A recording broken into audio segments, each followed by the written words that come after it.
এই যে আমরা আরও একটা শ্যুটের জন্য বেরিয়ে পড়েছি। এখন বাজে 7:30 তো, 7:30 বাজে। আমাদের 6:30টায় বেরোনোর কথা ছিল। লিটারালি আমি ঘুম থেকেই উঠতে পারিনি, অনেক কষ্টে ঘুম থেকে উঠেছি। কি ঘুম পাচ্ছিল, রোজ রোজ তো ওঠা হয় না, সেই কারণে ভীষণ ঘুম পাচ্ছিল। যাই হোক, চলো রেডি হয়ে বেরিয়ে পড়েছি। আমরা আজকে যাচ্ছি ব্যারাকপুর, কি নাম মন্দিরটার?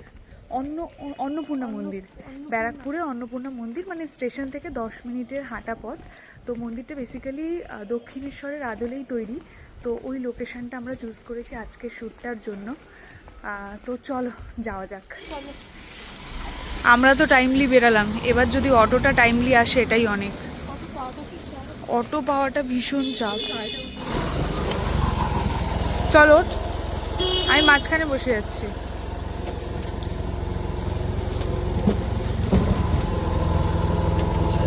হ্যাঁ হ্যাঁ হ্যাঁ।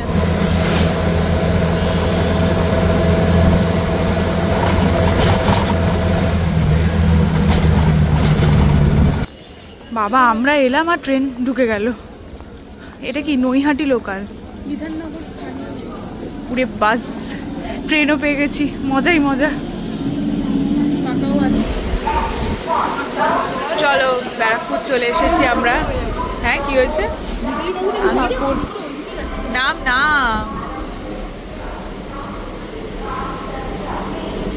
চলে এসেছি আমরা ব্যারাকপুর স্টেশনে। এখান থেকে টোটো করে আমরা অন্নপূর্ণা মন্দিরে যাব।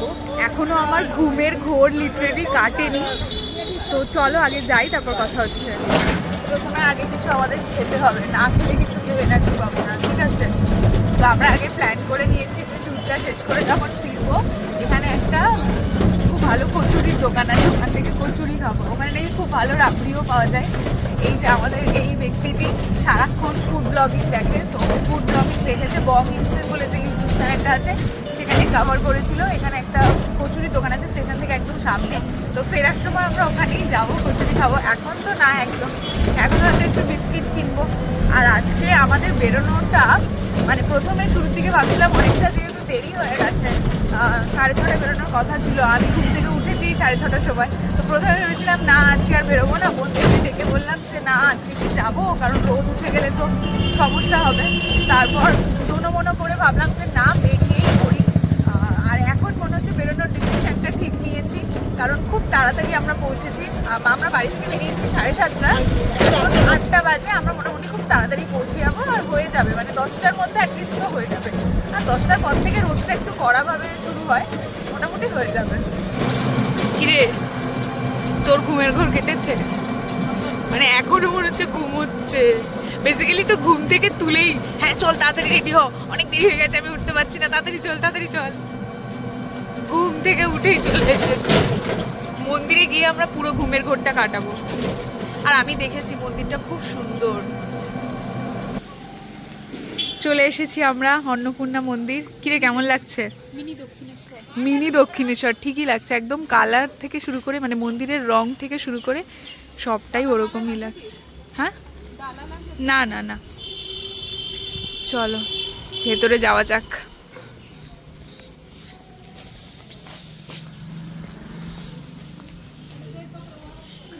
ওয়াও,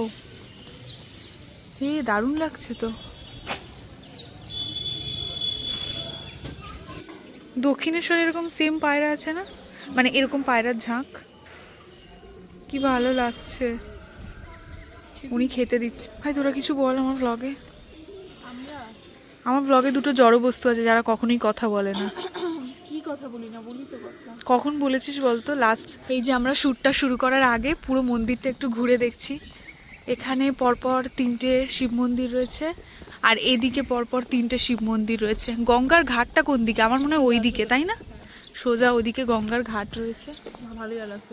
এখন নাট মন্দিরের চলে এসেছি। এই জায়গাটাকে, এই দালানটাকে নাট মন্দির বলে, সবাই জানে আশা করি। তো এখানে বসে আমি একটুখানি সাজগোজটা করে নেবো। আমি কিছু সেজেগুজে আসিনি, শুধু শাড়িটাই পরে এসেছি। আমি খুব আস্তে আস্তে কথা বলছি কারণ মন্দির তো, চারিপাশটা খুব শান্ত একটা পরিবেশ। এখানে আমি খুব জোরে জোরে কথা বললে ভীষণই একটা অদ্ভুত শুনতে লাগবে। তো চলো আগে আমি একটু সাজগোজটা করে নিই, তারপর তোমাদেরকে পুরো মন্দিরটা আমি একবার ঘুরে দেখাবো। কিন্তু তার আগে আমি শ্যুটটা শেষ করি, কারণ বেশি রোদ উঠে গেলে না ভালো লাগবে না, আর কষ্টও হবে, আর ক্যামেরাতেও ভালো আসবে না।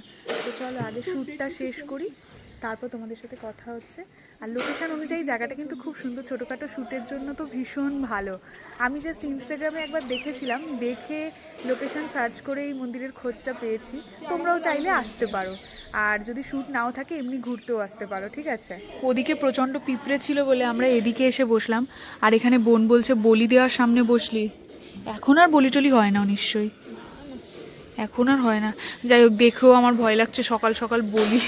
যাই হোক, এই ব্যাগের মধ্যে না জুঁই ফুল নিয়ে এসেছি, আমি খোপায় জুঁই ফুল লাগাবো।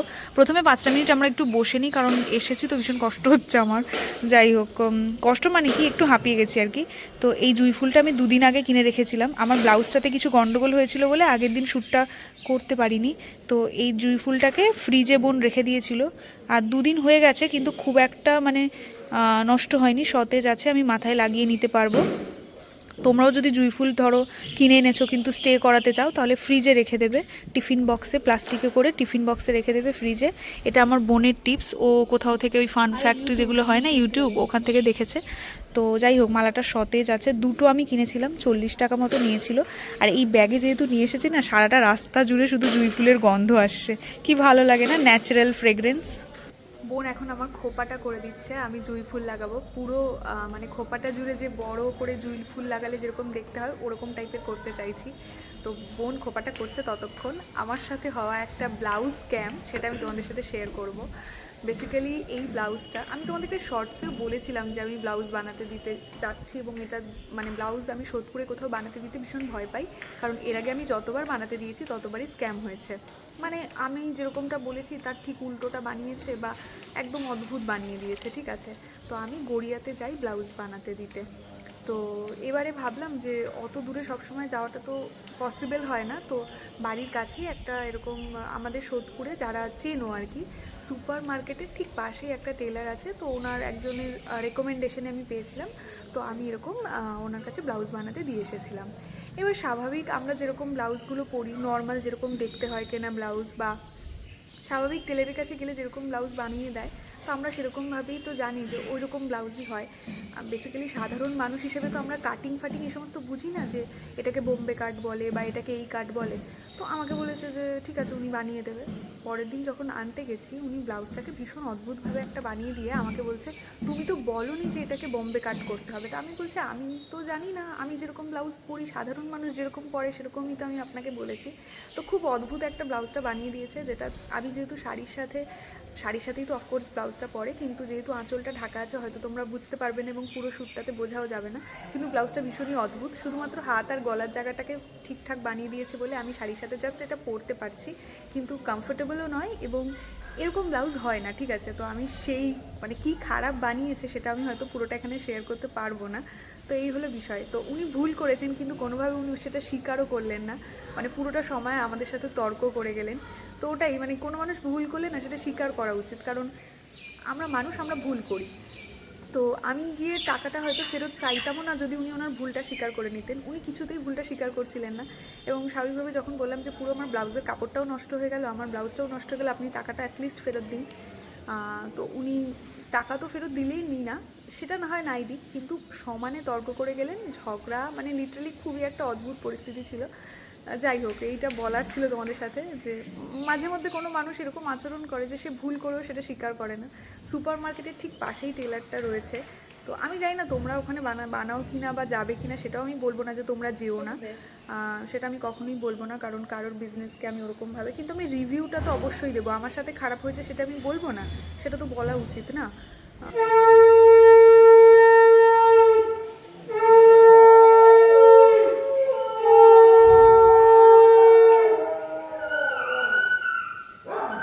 এখানে সামনে থেকে এত সুন্দর হাওয়া আসছে, এই নাট মন্দিরে বসে আছি আর বোন এখানে খোপা করছে, মানে বিশেষ করে চুলে হাত দিলে দেখবে একটু ঘুম ঘুম মতো পেয়ে যায়। আর এমনিতেও এত সকালে উঠেছি আর সামনে থেকে এত সুন্দর হাওয়া আসছে, আমার তো মনে হচ্ছে ঘুমিয়ে পড়ি এখানে। তাই না বল? জায়গাটা কিন্তু খুব ঠান্ডা।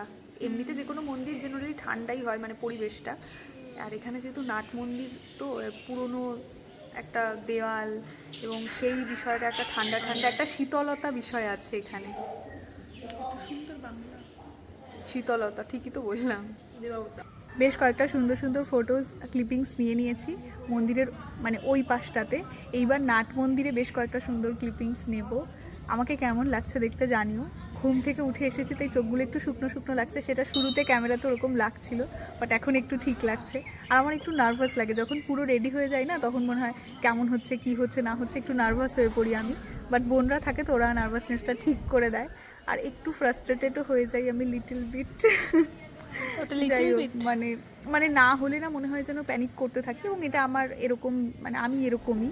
এটা তো ডিনাই করার কিছু নেই। যাই হোক, আলটিমেটলি কাজটা ভালো হওয়া নিয়ে কথা। আচ্ছা, একটা বিষয় নিয়ে আমি কথা বলতে চাই। আগের দিন ব্লগে বা আমার কোনো একটা ভিডিওতে কেউ একজন কমেন্ট করছিলে, তুমি কি হিরোইন নাকি, তুমি কি মডেল নাকি, যে শ্যুট করো, ব্র্যান্ড শ্যুট করো, এরকম বলো। বেসিক্যালি আমি হিরোইন তো অবশ্যই নই, কিন্তু হ্যাঁ, আমি ইনস্টাগ্রামে বিভিন্ন ক্লোদিং ব্র্যান্ডের সাথে কাজ করি। এটা আমি আগেও বলেছি, এখনও বলছি। তো এটা করে আমি টাকা পাই এবং এটা আমার ভালো লাগার জায়গা। প্লিজ এটাকে ওরকমভাবে তুমি এই ওই আমি বাড়াবাড়ি করে কিছু বলি না। যেটা আমি করি আমি সেটাই দেখাই, এবং আমার ইনস্টাগ্রামে গিয়ে তোমরা অ্যাকাউন্টে ফলো করতে পারো এবং দেখতে পারো যে আমি এই কাজটা করি। তো সেটারই বিহাইন্ড দ্য সিন আমি তোমাদের সাথে শেয়ার করি। এমনটা নয় যে আমি বাড়াবাড়ি করে কিছু বলছি, ঠিক আছে? তো এরকম কমেন্ট করো না, যদিও সবাই করে না, এক দুজনই করে, বাট এরকমটা বলো না যে এই ওই হ্যান ত্যান। আমি কিচ্ছু বাড়াবাড়ি দেখাই না, যেটা আমি করি সেটাই আমি দেখাই। আর এটা আমার কাজ, ভালো লাগার জায়গা। আর প্রত্যেকের কাজের প্রতি একটা মানে কি বলবো, ভালো লাগা থাকে, রেসপেক্ট থাকে, এবং সবচেয়ে বড় কথা এটার পেছনেও কিন্তু অনেকটা খাটনি থাকে, ঠিক আছে? তো ওই জন্য উপর থেকে দেখে হট করে একটা কমেন্ট করে চলে গেলে মানে সেটা করো না। একটু করার আগে ভেবে চিন্তে তারপরে করো, ঠিক আছে? তাছাড়াও এক দুজনের নেগেটিভ কমেন্ট আমার কিচ্ছু মানে আমি ওরকম মনে করি না। অনেক অনেক পজিটিভ মানুষ আছে এবং তারা অনেক পজিটিভ কমেন্টস করে, আমি সেগুলোতে ফোকাস করার চেষ্টা করি। যাই হোক, চলো পরের ক্লিপিংসগুলো নিই। এই মাত্র আমাদের পুরো শ্যুটটা কমপ্লিট হয়েছে। Hi fi. ভীষণ ভালো হয়েছে। প্রথমের দিকে ছবিগুলো একদমই ভালো লাগছিল, কারণ আমি তখন সদ্য যেহেতু ঘুম থেকে উঠেছিলাম, তো মুখটা ভীষণ মানে হেভি লাগছিল, ভারী লাগছিল। আর এমনিতেও আমার মুখটা তো রসগোল্লার মতো। যাই হোক, পুরো শ্যুটটা আলটিমেটলি ভালো হয়েছে। বেশ কয়েকটা ছবি এত সিনেমাটিক লাগছে। ছবিকে সিনেমাটিক বলে, ভিডিওকে সিনেমাটিক বলে। যাই হোক, মানে খুব অ্যাস্থেটিক, এবং মানে লোকেশনটা এত ভালো, ভীষণ সুন্দর এসেছে। সবগুলো তোমরা ইনস্টাগ্রামে দেখতে পাবে। তোমরা আমাকে তার আগে ইনস্টাগ্রামে ফলো করে নিও। সব ছবি আমি ইনস্টাগ্রামেই পোস্ট করবো, ইউটিউবেও করবো, চাপ নেই। তো মোটামুটি আজকের কাজটা অনেকখানি ভালো হয়েছে। আমি খুব স্যাটিসফাইড, যেটা খুব ইম্পর্টেন্ট। মানে যে কাজটা তুমি করছো সেই কাজটাতে তুমি স্যাটিসফাইড কিনা। তো শুরুতে এসে না সবসময় আমরা দেখি যে যতবারই আমরা ভিডিও শ্যুট করতে আসি বা রিল শ্যুট করতে আসি বা brand shoot whatever you can say, ততবারই শুরুতে খুব একটা ভালো হয় না, হ্যাঁ শেষে গিয়ে ভালো হয়। আর শুরুতে আমি খুব একটা এক্সপ্রেশন দিতে পারি না, বাট শেষে গিয়ে দিই, মানে যতটুকু দিতে পারি। আবার এটা নিয়ে অনেকে কমেন্ট করতে শুরু করবে, তুমি কি সেলিব্রিটি নাকি এই নাকি, ওরকম কিচ্ছু না, ঠিক আছে? আমি যে কাজটা করি সেটা ভালোবেসে করি, এবং সেটা থেকে যতটুকু যা করতে পারি সেটাতে আমি খুশি, ঠিক আছে? দিনের শেষে নিজে খুশি থাকাটা খুব ইম্পর্টেন্ট। তো চলো আর বকবক করবো না, এই মন্দিরটা থেকে বেরিয়ে ওই ব্যারাকপুর স্টেশনের শুরুতে আসার সময় আমরা প্ল্যান করে এসেছিলাম যে যাওয়ার সময় কচুরি আর রাবড়ি খাবো। তো চলো এখন দেখি, জানি না এখন আমি ঘড়ি দেখতে যাচ্ছি, হাতে চুড়ি পরে এসে ঘড়ি দেখতে যাচ্ছি, জানি না এখন রাবড়ি কচুরি কিছু পাবো নাকি। হ্যাঁ পাবো, একটা অবধি থাকে। দেখে নিয়েছে বং ইনসেনের ফুড ব্লগিং চ্যানেলে। তো চলো কচুরি খেয়েই তারপর আমরা বাড়ি যাবো। এই একটু আগে আমাকে বললো তুই খাওয়া দাওয়া কমা, তোর মুখটা ভারী লাগছে, ক্যামেরাতে খারাপ লাগছে, এখন আবার বলছে কচুরি খা। তো তোরা আমার সামনে কচুরি খাবি, আমি চুপ করে দাঁড়িয়ে দেখবো? আমারও তো খিদে পেয়ে গেছে, সকাল থেকে কিচ্ছু খাইনি, লিটারালি একটা বিস্কিটও কিনতে পারিনি, আর আমার কাছে ক্যাশও কম আছে। এখন কি করে বাড়ি যাবো সেটাই আমিও ভাবছি। অনলাইন পেমেন্ট, টোটোগুলো তো অনলাইন নেয় না। আচ্ছা, এখন আমরা এসেছি যখন শ্যুট করতে, তো এসেছি কিন্তু মন্দিরে এসেছি, পুজো দেবো না তা কখনো হয় না। আর এই মন্দিরটাতে আমরা যেহেতু প্রথমবার এসেছি, তো আরও পুজো তো আমরা দিয়েই যাব। তো এখন সামনেই একটা মিষ্টির দোকান আছে, ওখান থেকে একটু মিষ্টি কিনবো, কিনে তারপর আমরা এখানে পুজো দেবো, পুজো দিয়ে তারপর বেরোবো, ঠিক আছে? মাকে দর্শন করব, কারণ এখনও অবধি দর্শন করতে পারিনি, কারণ পুরো কাজটা কমপ্লিট করতে আমরা কটা থেকে শুরু করেছি? সাড়ে আটটা থেকে শুরু করেছি, এখন অলমোস্ট 11টা বাজে। ছবি ভিডিও সমস্ত কিছু নিতে নিতে অনেকখানি দেরি হয়ে গেছে। তো এখন প্রচণ্ড রোদও উঠে গেছে, এর জন্য না আরও সকালে আসতে হয়। আজকে সকালবেলা ঘুম থেকে আমি উঠতে পারিনি। তোকে বেরোতে হতো বাড়ি থেকে হ্যাঁ, বাড়ি থেকে 5:30 6টায় বেরোলে তাহলে 9টা 9:30টার মধ্যে এখানে শ্যুটটা কমপ্লিট হয়ে গেলে আরামসে ঠান্ডার মানে ওয়েদারটা একটু ঠিকঠাক থাকবে। নইলে এই দুপুরবেলা এত রোদ উঠে যাচ্ছে যে মাথা একেবারে এরকম গরম হয়ে যাচ্ছে। যাই হোক, চলো এখন যাই, মিষ্টিটা কিনি, ঠাকুরকে পুজো দিয়ে তারপরে যাব। এই যে সামনে একটা অন্নপূর্ণা সুইটস বলে একটা মিষ্টির দোকান আছে, এখানেই আমরা যাব। এখান থেকে আমরা মিষ্টি কিনবো এখন। চলে আয়, দেখ কোনটা নিবি।